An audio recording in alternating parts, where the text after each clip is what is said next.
दहाड़ना, अपनी हुकूमत जमाना, अपना साम्राज्य बनाना, अपने सामने पूरा काफिला झुकाना, अल्टीमेटली अपनी बादशाहत कायम करना, ये सब कुछ आज तुम इस वीडियो में सीख जाओगे।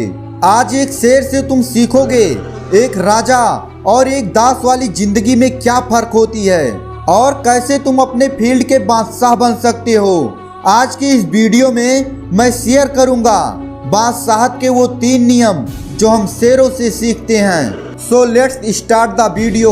रोल नंबर 1, शेर ताकत की निशानी है। शेर फिजिकली और मेंटली बहुत ज़्यादा स्ट्रोंग होते हैं। इस पॉइंट को कैसे इग्नोर कर सकते हैं। शेर बनने के लिए ये जो 3 नियम पता चला है वो एक्चुअली कहता है बिना ताकत और अपने स्ट्रोंग प्रेसेस के बिना आप कभी एक शेर नहीं बन सकते।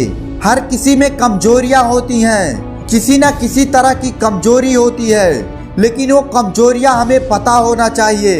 इस दुनिया में परफेक्ट कोई भी नहीं है और ना हो सकता है।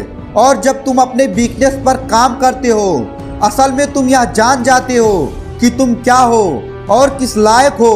और जब ऐसा होगा या मैदानी जंग होगा या जिंदगी की जंग हो, तुम्हारा जीतना बहुत आसान हो जाएगा। दूसरी चीज ताकत पैदा करनी है। इसके लिए उस कंफर्ट जोन को छोड़ना है, आलस को मारना है, अपने शारीरिक क्षमता और मानसिक मजबूती को बहुत ताकतवर करना है। यहाँ आराम से बिस्तर पर लेटे लेटे नहीं मिल जाएगा। इसके लिए हर दिन पसीना बहाना होगा। कई ऐसे योग और कसरत हैं जिससे एक इंसान का शरीर आम लोगों के मुकाबले 10 गुना ज्यादा शक्तिशाली हो जाता है। याद रखना, बादशाहत का सफर दिखता खूबसूरत है मगर होता बहुत कठिन है। इस पे चलने के लिए ताकतवर तो बनना पड़ेगा, शरीर से भी और अपने दिमाग से भी। Roll number 2, they lead don't follow. एक शेर भेड़ों की ग्रुप की तरह अपने मालिक के इशारों को फॉलो नहीं करता, वो अपनी राह खुद चुनता है। जब जब बात राजा और दास की होगी या शेर और दूसरे जानवरों की होगी तो एक बात का जिक्र हमेशा होगा। जो भेड़ होते हैं उसकी जिंदगी हमेशा गडरिये के इशारे पर चलती है। जहाँ गडरिया ले जाता है भेड़ सिर झुका के वहाँ चलने लगता है। उसके अपने सपने, अपनी मंजिल, अपनी इच्छा कुछ भी नहीं होती। उसके पास और कोई रास्ता नहीं है, वो जाए भी तो कहाँ जाए। दूसरे भेड़ों को जब सिर झुकाए देखता है तो वो भी उन्हें अंधों की तरह फॉलो करने लगता है। और जब बहुत ज़्यादा दुखी होता है तो क्या ही उखाड़ लेता है, ज़्यादा से ज़्यादा मिमिया लेता है और फिर उसी तरह जीने लगता है। जबकि अगर हम बात करें एक शेर की तो शेर का कोई मालिक नहीं होता, वो खुद अपना मालिक होता है। वो अपनी जिंदगी योद्धा की तरह जीता है और जब तक जीता है अपने दम पर जीता है, अपने वसूलों पर जीता है। जब शेर को तकलीफ होती है ना तो वो भेड़ों की तरह मिमियाता नहीं है बल्कि दहाड़ कर लड़ता है। शेर की आंखों में जुनून होता है। शेर अपने शिकार का सपनों की तरह पीछा करता है, उसके लिए लड़ता है और अपनी मंजिल खुद तय करता है। इसलिए वो राजा है जंगल का भी और अपने दिल का भी। शेर की आंखों में जुनून होता है, दहाड़ने में आत्मविश्वास और जिंदगी को अपने वसूलों पर जीने का हौसला रखता है। इसलिए वो राजा जैसी जिंदगी जीता है। Roll number 3, your circle matters. कुछ लोग ऐसे होते हैं ना जो कहते हैं हमें अच्छा होना चाहिए, हमारे दोस्त बुरे हैं तो भी इससे कोई फर्क नहीं पड़ता।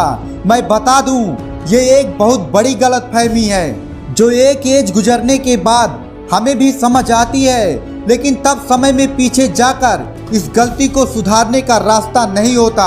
अगर एक शेर के किसी नवजात बच्चे को कुत्ते के झुंड में पलने दे तो क्या लगता है वो कभी दहाड़ पाएगा? कभी नहीं। वो भौंकना सीख जाएगा। वो शेर होते हुए भी अपना अस्तित्व गंवा देगा, राजा होते हुए भी वो गुलामी करने लग जाएगा।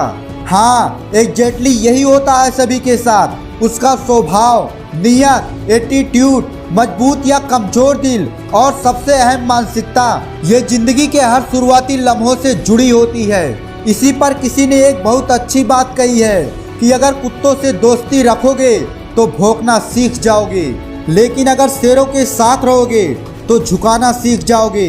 यही होता है, अगर इंसान बुजदिल, कमजोर अश्लील संगत को धारेगा, एक समय बाद वो भी उसमें पूरी तरह ढल जाएगा। अगर वो फियरलेस स्ट्रॉन्ग माइंडसेट वाले लोगों के साथ रहेगा तो वो धीरे धीरे रफ और टफ आदमी बन जाएगा। इसीलिए अगर राजा बनना चाहते हो तो गुलामों और नौकरों की संगत छोड़ दो, वरना वहीं तक सीमित रह जाओगे। दोस्तों, अगर वीडियो अच्छा लगा हो तो चैनल को सब्सक्राइब कर दीजिए। फिर मिलते हैं अगले वीडियो में। जय हिंद, वंदे मातरम।